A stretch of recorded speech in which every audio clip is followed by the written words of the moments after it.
How to recover a deleted Gmail account. Hey there, welcome back to the channel, and let's get right into this tutorial.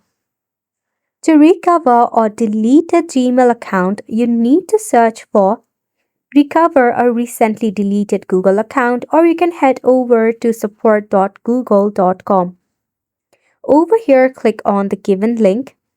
Then you will see an article like this.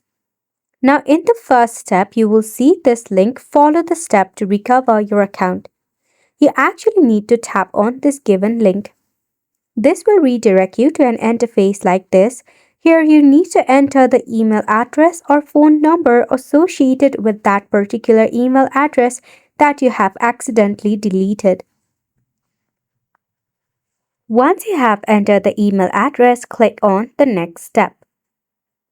Next step is to enter your password, so go ahead and do that.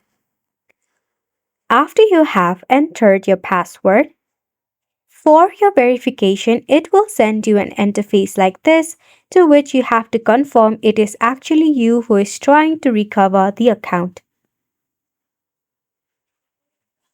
After all of the steps are complete, then you'll be able to regain your deleted Gmail account simply like this. Now you can go ahead and update your password or just click on to continue and use your Gmail account. Wasn't this simple?